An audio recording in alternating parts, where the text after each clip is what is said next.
Hello and welcome to another episode of Mocha Latte After Dark. I am your host, JJ Fitzgerald, and today's topic is dating as a Gen Xer versus a Gen Zer.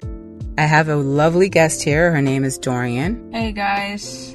I'm a Gen Xer and Dorian is a Gen Zer.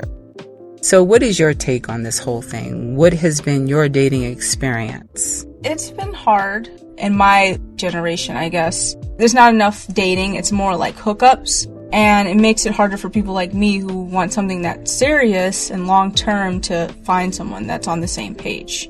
Do you think it's harder for your generation than my generation? I think it was easier to date back in the day because there wasn't any social media and there weren't dating sites. So I feel like now you have to do extra because everyone all over the world is connected now. People have certain expectations about looks. There's a lot of people that want you to look like an Instagram model, and right now it's all about having like a big butt and having fake teeth and having baby smooth skin that's usually not even real. It's like filtered, and there's a lot of expectations. And I feel like on both spectrums, on my generation and your generation, we all have to go through that as women, and it's just hard, but I feel like it's just harder now for my generation. How do you feel it is for you? That's a tough question. I think we're both facing pretty much the same challenges. You would think that people in my age range would be more mature, not just looking for a hookup. I've come across many men that just want to have sex. There are sites specifically geared towards people who want a casual situation. Mm-hmm. And these men are on legitimate dating sites for people who are seeking really something more serious. So I don't understand why they just don't go over to the sites that are specifically geared towards people who just want to have something physical and nothing more than that. That's what really perturbs me the most about being online. But I do feel for your generation because I think people in your age range are seeking just fun. You would think that because of the technology that it would be easier, but it's harder because there are too many options now, especially for men. And not to mention, people are crazy. Would you agree with that, Dorian? I definitely agree. I'm always worried about, is this person gonna be weird or creepy or even sex trafficking? I always worry about that because it's a lot of that goes on now. Just from just watching the news, it definitely makes you more paranoid now to go on a date because you don't know if you're gonna come back from the date or, yeah, they seem normal, but are they really normal? And the thing that really bugs me the most, people will just go MIA on you, and I call it the cutest theory, where someone's talking to you, you have great rapport, you think, oh, this is cool, I made a connection, there's chemistry, and then they ghost you. And you're wondering, whoa, what happened? Well, they found cuter. And so usually when cuter or the cutest doesn't work out, they come back to cute. And that's when you get a random text several months later, hey, how you doing? And you're like, who is this, please? Because you haven't saved their number. And that's the thing, too, that men do. They save your number. I've had men reach out to me after several years of not hearing from them. Just hello, hey, how are you? And it's I don't even know this number. Who are you? It's John. John from where? Oh, we met on this dating site, 3 years ago. Why are you reaching me, number one? And why is my number still in your phone, number two? It's just weird.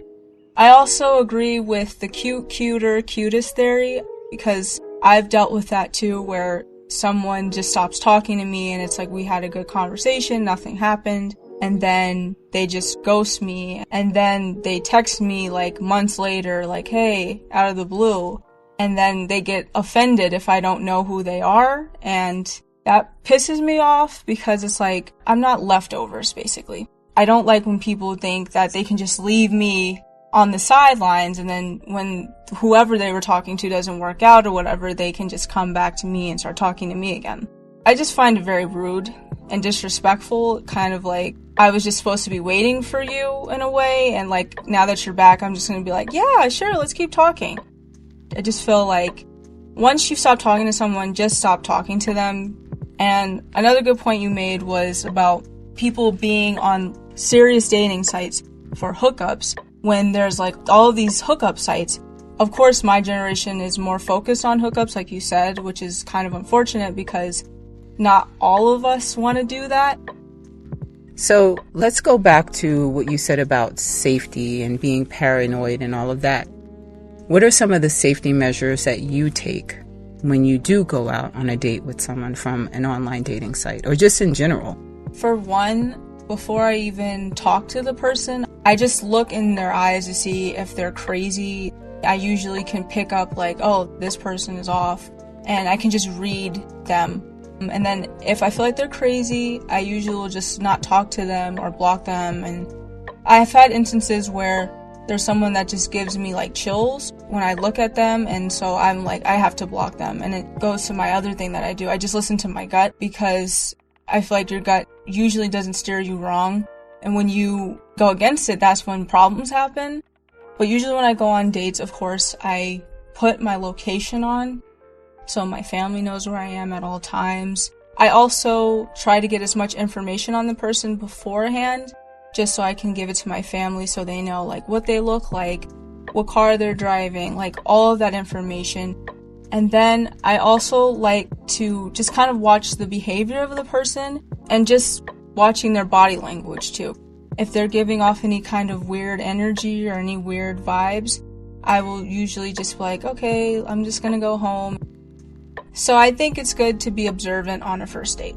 Not just the first date, but all dates subsequent to that, because people change. And yes, some people do bring their representative at first, and then like you said, they flip. And sometimes we miss those dangerous things about a person, especially if they're charming. We may actually see them and even take note of them, but say, oh no, I'm being extra right now. I'm being too paranoid or whatever. But those are the things that you should be paying a lot of attention to. As Maya Angelou once said, when someone shows you who they are the first time, believe them. Is there anything else you'd like to add? Pictures is another thing that you can look out for, and also to be careful about sending. Just because I've had people, they're like, send me pictures, and you haven't even cammed with them yet, so you don't know if they're really that person or not. But just be careful about sending pictures to just strangers, because you never know what they could do with those pictures. They could put them on sites or do something weird with them or pretend to be you to get money. So if you haven't cammed with them and you're just kind of unsure, I would also recommend like doing reverse image search. I've done that a few times and it's helped me a lot. Whatever your gut is telling you to do, then do that. Yeah, you have to be super duper careful. Don't send your pictures out until you feel comfortable and you feel like you vetted this person thoroughly. And I agree with the location piece about putting your locator on so your family can track you, giving as much information as you can about the person you're going out with. All of these things are very important. And I understand some young adults feel like, oh, I'm grown now and I don't need to do that. But no, you do need to do it. And not just women, men too, because it's not only women that are being sex trafficked. Men are also being sex trafficked now. So everyone should be careful. Did you want to add something? Not only that, but men are also more likely, I feel like, to get set up by women. I've heard a lot of stories where women go on dating sites pretending like they want to date a guy or hook up with a guy, and the guy doesn't do his research beforehand, so he ends up getting set up, and the girl usually has like a bunch of other guys waiting to rob the guy. So like I've heard stories where the guy shows up to the hotel waiting to meet with the girl, and he ends up getting robbed or killed because the girl basically set him up. So just be careful about just meeting anybody on the internet, especially now, because people are really crazy now and you never know like what intentions they have. So just be careful. I concur. Thank you so much, Dorian, for being on the show. Thank you for having me. Thank you for listening to another episode of Mocha Latte After Dark. I am your host, JJ Fitzgerald. And as always, be true.